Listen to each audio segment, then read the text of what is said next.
This is Devin Carter, junior at Providence and last year's Big East Player of the Year. There's one thing he added to his offensive game that everybody can add to their bag. This thing allowed him to become a first-round pick and one of the best players in the country. We're going to show you the one thing he added to his game that you can add to your game immediately to average more points. Here's Devin Carter talking to NBA writer Kevin O'Connor about the one thing he changed in his game. And then, try to limit my 1 foot possessions because like me and Ken, we were talking freshman year, sophomore year, had a lot of one foot out of control plays, he showed me like a whole 10-minute edit of Jalen Brunson, just 2 feet, started to believe it.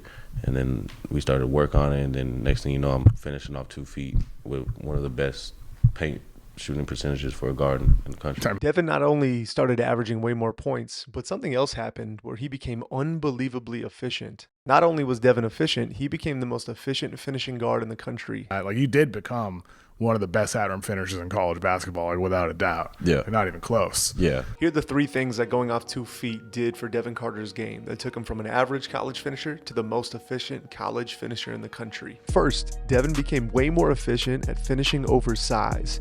In this conference where Devin was the player of the year, you're going to play a lot of bigs and drop coverage like Kalkbrenner is right here. And so these bigs and drop are waiting to affect shots at the rim. Devin was the most efficient finisher at the rim because he continuously got to this finish right here. We call it a stretch finish. The 2-foot stretch finish allows you to create a really good angle where you're getting away from shot blockers by extending the ball out. But it's a lot easier to do off 2 feet than it is off 1. Combination of the 2-foot finish and the extension gave him great angles to finish at the rim. Here's NBA coach Jordan Lolly talking about this finish. You don't finish out here. You finish safe. Safe is vertical. And that's why you end up with so many smokies around the rim. Because you feel like you need to take 1 step closer or get a little closer and then finish up. That's where you're going to miss a ton. Finishing out gives us space between us and our defender. It allows you to play with touch.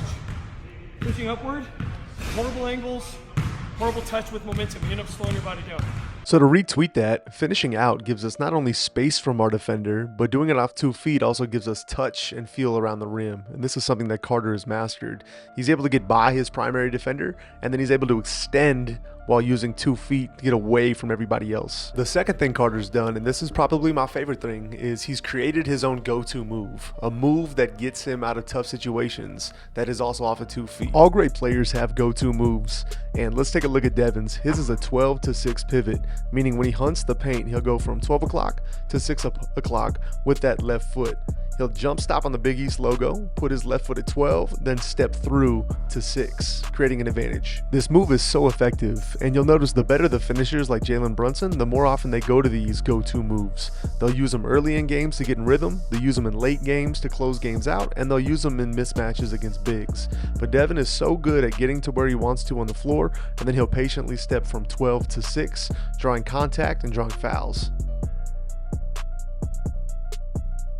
The third benefit is playing off 2 feet allows Devin to be more patient. Final college season, Devin shot an astounding 62.3% at the rim because he became more patient with the basketball. He jumped 20%, as you can see on the screen, from his sophomore to his junior season, and a big reason why is he got more patient when he got into the paint. So here's a good example where he's driving and Donovan Clingan stops him at the rim. So instead, he lives to see another day, re-attacks Stephen Castle, and then draws an and-one. All the best guards in modern NBA are really good at decelerating and playing slower when they want to. You watch Luka, Shea, Anthony Edwards. The moment they feel they have an advantage, they decelerate and they make the defender guard a little bit longer. Or another benefit is if the defense stops you on your initial drive by being more patient and getting into a guard post-up, now you can recreate another advantage for yourself. What we like to teach at our PGC courses is this: the game slows down when you slow down. And just by slowing down ever so slightly, you can throw off the timing of your defender, you can create a little bit more advantages, and you're not going to be rushed to make decisions. Again, the game slows down when you slow down. If you'd like to gain an unfair advantage over your competition and dominate in your upcoming season, you might be excited to join us in person at camp to discover the uncommon skills, habits, mindset, and leadership principles that can help you do just that. Take our free 1-minute test to find out if you qualify to attend. Go to pgctest.com or click the link in the description below.